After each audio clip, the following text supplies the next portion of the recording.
ಇವತ್ತಿನ ಈ ಒಂದು ಸ್ಪೆಷಲ್ ಸ್ಟೋರಿಯಲ್ಲಿ ನಾವು ಭಾರತದ ಮೇಲೆ ನಿಜಕ್ಕೂ ಕೂಡ ಈ ಒಂದು ಕೊಲ್ಲಿ ರಾಷ್ಟ್ರಗಳ ಯುದ್ಧ ಎಫೆಕ್ಟ್ ಆಗುತ್ತಾ? ಭಾರತದಲ್ಲಿ ಪೆಟ್ರೋಲ್ ಡೀಸೆಲ್ ರೇಟ್ ಜಾಸ್ತಿ ಆಗುತ್ತೆ ಅಥವಾ ಅಡುಗೆ ಎಣ್ಣೆ ಬೆಲೆ ಜಾಸ್ತಿ ಆಗಿಬಿಡುತ್ತೆ ಅನ್ನೋ ಚರ್ಚೆ ಆಗ್ತಾ ಇದೆ. ಈಗಾಗಲೇ ಭಟ್ಕಳದಲ್ಲೋ ಇನ್ನೊಂದೆಲ್ಲೋ ಕಡೆ ಏನು ಪೆಟ್ರೋಲ್ ಕ್ಯಾನ್ ಹಿಡ್ಕೊಂಡೋಗಿ ಕ್ಯಾನಲ್ಲಿ ತುಂಬಿಸ್ಕೊಳ್ತಾ ಇದ್ದಾರಂತೆ. ಈ ರೀತಿಯ ಸುದ್ದಿಗಳು ನಾವು ನೋಡ್ತಾ ಇದ್ದೀವಿ. ಆದರೆ ಅಷ್ಟು ಸುಲಭವಾಗಿ ಭಾರತದ ಮೇಲೆ ಎಫೆಕ್ಟ್ ಆಗಲ್ಲ. ಸೊ ಒಂದು ವೇಳೆ ಎಫೆಕ್ಟ್ ಆದರೂ ಕೂಡ ಈ ಕ್ಷಣಕ್ಕಂತೂ ಎಫೆಕ್ಟ್ ಆಗಲ್ಲ. ಸೊ ಇನ್ನೊಂದು 2 ತಿಂಗಳಾದಮೇಲೆ ಎಫೆಕ್ಟ್ ಆಗಬಹುದೇನೋ ಅನ್ನೋ ಲೆಕ್ಕಾಚಾರ ಇತ್ತು. ಅದಕ್ಕೆ ಏನು ಕಾರಣ, ಯಾಕೆ ಇರಾನ್ ಯುದ್ಧಕ್ಕೂ ಭಾರತಕ್ಕೆ ಲಿಂಕ್ ಇದೆ ಅನ್ನೋದನ್ನು ಎಕ್ಸ್ಪ್ಲೈನ್ ಮಾಡೋಣ. ನಾವು ನೋಡ್ತಾ ಹೋಗೋಣ ಪಾಯಿಂಟ್ಸನ್ನು ಒಂದೊಂದಾಗೇನೆ. ಸೊ ಇರಾನ್ ನಾನು ಆಗಲೇ ಹೇಳಿದೆ ಆರಂಭದಲ್ಲಿ, ಹರ್ಮೇಜ್ ಜಲಸಂಧಿಯಿಂದ ನಮ್ಮ ಭಾರತಕ್ಕೆ ತೈಲ ಪೂರೈಕೆ ಆಗುತ್ತೆ. ನಾವೇನು ತಗೊಳ್ತಾ ಇದ್ದೀವಿ ನಮ್ಮ ಡೀಸೆಲ್ಲು ಪೆಟ್ರೋಲು ಅಂದರೆ ಕಚ್ಚಾ ತೈಲ, ಅದು ಬಹುತೇಕ ಒಂದು 50% ನಮಗೆ ಬರೋಂಥದ್ದು ಹರ್ಮುಜ್ ಒಂದು ಜಲಸಂಧಿಯಿಂದ, ಕಾಲುವೆಯಿಂದ. ಸೊ ಗಲ್ಫ್ ರಾಷ್ಟ್ರಗಳ ಏನು ತೈಲ ಬಂದ್ ಕೊರತೆಯಿಂದ ಈಗ ನಮಗೆ ರಷ್ಯಾ ಪೂರೈಕೆ ಮಾಡಬಹುದು. ಅಂದರೆ ನಾನು ಆಗಲೇ ಹೇಳಿದೆ, ಈಗ ಹರ್ಮುಜ್ ಜಲಸಂಧಿ ಬಂದಾದರೆ ನಮಗೆ ರಷ್ಯಾದಿಂದ ಈಗಾಗಲೇ ನಾವು ತರಿಸ್ಕೊಳ್ತಾ ಇದ್ದೀವಿ. ಅಮೇರಿಕಾ ಜೊತೆ ಒಪ್ಪಂದ ಮಾಡ್ಕೊಂಡು ಆದ ನಂತರ ಅದರ ಪ್ರಮಾಣ ಕಡಿಮೆ ಆಗಿತ್ತು. 40% ಇತ್ತು, 45% ಇತ್ತು. ಬಟ್ ಈಗ ಅದರ ಪ್ರಮಾಣ ಕೇವಲ 20% ಬಂದಿದೆ.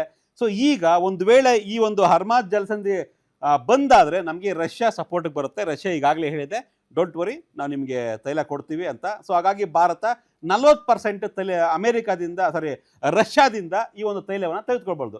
ಇನ್ನು ಅಮೆರಿಕದ ಟ್ಯಾರಿಫ್ ಹಿನ್ನೆಲೆಯಿಂದ ಕಡಿಮೆ ಆಗಿದೆ ರಷ್ಯಾ ತೈಲ. ಆಗಲೇ ಹೇಳಿದೆ ನಾನು, ಅಮೆರಿಕ ಸುಂಕ ತೆರಿಗೆ ಎಲ್ಲ ಜಾಸ್ತಿ ಮಾಡಿ ಒಂದು ಷರತ್ತನ್ನು ವಿಧಿಸ್ಬಿಟ್ಟಿತ್ತು. ನೀವು ತಗೊಂಬೇಡ್ರಪ್ಪ, ನೀವು ರಷ್ಯಾದಿಂದ ಸ್ಟಾಪ್ ಮಾಡಿ ಅಂತ ಹೇಳಿತ್ತು. ಸೊ ಭಾರತ ಇರಲಿ ಅಂತ ಯಾವುದಕ್ಕೂ ಪೂರ್ತಿ ಸ್ಟಾಪ್ ಮಾಡಿರಲಿಲ್ಲ, ಒಂದು ಅರ್ಧಂಬರ್ಧ ಸ್ಟಾಪ್ ಮಾಡಿತ್ತು, ಒಂದು 20% ಬರ್ತಾ ಇತ್ತು. ಈಗ ನಮಗೆ ಯಾವತ್ತೂ ಕೂಡ ರಷ್ಯಾ ಮಿತ್ರ ರಾಷ್ಟ್ರ ಭಾರತಕ್ಕೆ. ಹಾಗಾಗಿ ಭಾರತದ ಪರವಾಗಿ ನಾವು ಇರ್ತೀವಿ ಅನ್ನೋ ಲೆಕ್ಕಾಚಾರದಲ್ಲಿ ಈಗಾಗಲೇ ರಷ್ಯಾ ಹೇಳಿರೋದ್ರಿಂದ ನಮಗೆ ಅಷ್ಟು ದೊಡ್ಡ ಮಟ್ಟದ ಪ್ರಾಬ್ಲಮ್ ಏನು ಆಗಿರ್ಲಿಕ್ಕಿಲ್ಲ. ಸೊ ನೋಡೋಣ ಏನಾಗುತ್ತೆ ಅಂತ. ಸೊ ಆಗಲೇ ಹೇಳಿದೆ, ಈಗ 20% ಇತ್ತು ನಮಗೆ ಮೊದಲು ಅಮೆರಿಕ ಜೊತೆ ಒಪ್ಪಂದ ಆದ ನಂತರ ರಷ್ಯಾ ಮತ್ತು ಭಾರತದ ಪೂರೈಕೆ ನಡುವೆ 20% ಮಾತ್ರ ಇತ್ತು. ಈಗ ಅದು 40%ಗೆ ಏರಿಕೆ ಆಗಬಹುದು. ಸೊ 40% ಏರಿಕೆ ಆದರೆ ಭಾರತಕ್ಕೆ ತೈಲದ ಕೊರತೆ ಎದುರಾಗೋದಿಲ್ಲ. ಬಹುತೇಕವಾಗಿ ಈಗೇನು ನಮಗೆ ₹100 ₹102 ಪೆಟ್ರೋಲ್ ಇದೆ, ಆ ಬೆಲೆಯಲ್ಲಿದೆ. ಈ ಕರ್ನಾಟಕದಲ್ಲಿ ₹102.90 ಇದೆ. ಸೊ ಬೆಲೆ 1 ಲೀಟರ್ ಪೆಟ್ರೋಲು ಅದೇ ಬೆಲೆಗೆ ನಮಗೆ ಸಿಗುತ್ತೆ. ಇದರಲ್ಲಿ ಯಾವ ರೀತಿಯ ತೊಂದರೆ ಆಗುವಂತಹ ಅಥವಾ ಅಭಾವ ಆಗ್ಬಿಡುತ್ತೆ, ನಾವು ಇವತ್ತೇ ಪೆಟ್ರೋಲ್ ಟ್ಯಾಂಕ್ ತುಂಬಿಸ್ಕೊಬೇಕು ಅಥವಾ ಕ್ಯಾನಲ್ಲಿ ಪೆಟ್ರೋಲ್ ಡೀಲ್ ಇಟ್ಕೊಬೇಕು, ಅದೆಲ್ಲ ಸುಳ್ಳು. ಅಷ್ಟು ದೊಡ್ಡ ಮಟ್ಟದ ಎಫೆಕ್ಟ್ ಸದ್ಯಕ್ಕಂತೂ ಇಲ್ಲ. ಭಾರತದ ಒಂದು ರಾಜತಾಂತ್ರಿಕ ನಡೆ ಚೆನ್ನಾಗೇ ಇದೆ ಸದ್ಯಕ್ಕೆ. ಹಾಗಾಗಿ ಭಯಪಡುವಂತಹ ಆತಂಕ ಪಡುವಂತಹ ಅನಿವಾರ್ಯತೆ ವಾತಾವರಣ ಅಂತೂ ಸದ್ಯಕ್ಕಂತೂ ಇಲ್ಲ. ಇನ್ನು ರಷ್ಯಾದ ತೈಲ ಸರಬರಾಜಿಗೆ ಹರ್ಮುಜ್ ಜಲಸಂಧಿ ಅಗತ್ಯ ಇಲ್ಲ. ಆಗಲೇ ಹೇಳಿದೆ, ಇರಾನ್ ಒಂದು ವೇಳೆ ಈ ಹರ್ಮುಜ್ ಜಲಸಂಧಿಯನ್ನು ಬಂದ್ ಮಾಡಿದ್ರೆ, ಈಗಾಗಲೇ ಬಂದ್ ಮಾಡಿತ್ತು ಕೆಲ ದಿನಗಳ ಕಾಲ, ಈಗ ಮತ್ತೆ ಅದನ್ನ ಓಪನ್ ಮಾಡ್ತಾ ಇದೆ. ಒಂದು ವೇಳೆ ಇನ್ನೂ ಯುದ್ಧ ತೀವ್ರ ಸ್ವರೂಪನ ಪಡೆದುಕೊಂಡು ಹರ್ಮುಜ್ ಜಲಸಂಧಿಯನ್ನು ಬಂದೇ ಮಾಡಿಬಿಟ್ರೆ, ನಾವು ರಷ್ಯಾದಿಂದ ಏನು ತಗೊಳ್ತಾ ಇದ್ದೀವಿ ತೈಲಕ್ಕೆ, ಅದಕ್ಕೆ ಈ ಒಂದು ಜಲಸಂಧಿಯ ಅನಿವಾರ್ಯತೆ ಇಲ್ಲ.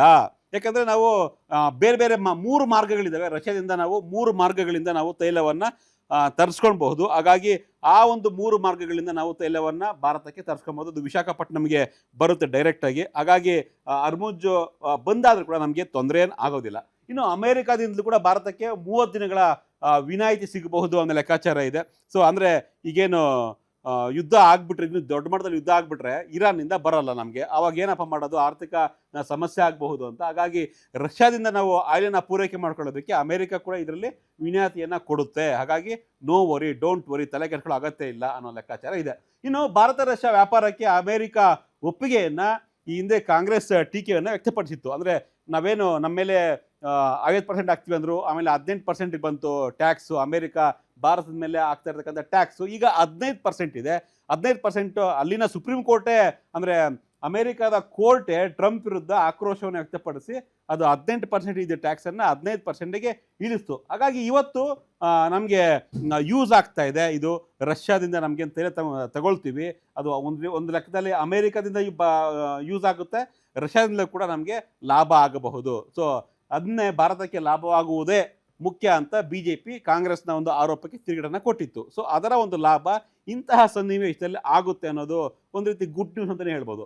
ಇನ್ನು ಅಮೆರಿಕ, ಕೆನಡಾ, ಆಸ್ಟ್ರೇಲಿಯಾ, ವೆನಿಜುವೆಲಾ ಪೂರೈಕೆಯೂ ಕೂಡ ಹೆಚ್ಚುವ ನಿರೀಕ್ಷೆ. ಅಂದರೆ ಭಾರತ ಕೇವಲ ಕೊಲ್ಲಿ ರಾಷ್ಟ್ರಗಳನ್ನು ಈ ಒಂದು ತೈಲಕ್ಕೆ ನಂಬ್ಕೊಂಡಿಲ್ಲ. ಯುಕ್ರೇನ್ ಮತ್ತು ರಷ್ಯಾ ಯುದ್ಧ ಶುರುವಾದಾಗ ರಷ್ಯಾದಿಂದ ಯಾರೂ ಕೂಡ ಏನು ಈ ಒಂದು ತೈಲವನ್ನು ತೆಗೆದುಕೊಳ್ಬಾರ್ದು ಅನ್ನೋ ಲೆಕ್ಕಾಚಾರವಾಗಿ ಅಮೆರಿಕ ದಿಗ್ಬಂಧನವನ್ನು ಹೇರಿತ್ತು. ಯಾಕಂದರೆ ಯುಕ್ರೇನ್ ಮೇಲೆ ರಷ್ಯಾ ದಾಳಿ ಮಾಡಬೇಕು ಅಂದರೆ ಅದಕ್ಕೆ ಹಣದ ಅವಶ್ಯಕತೆ ಇದೆ.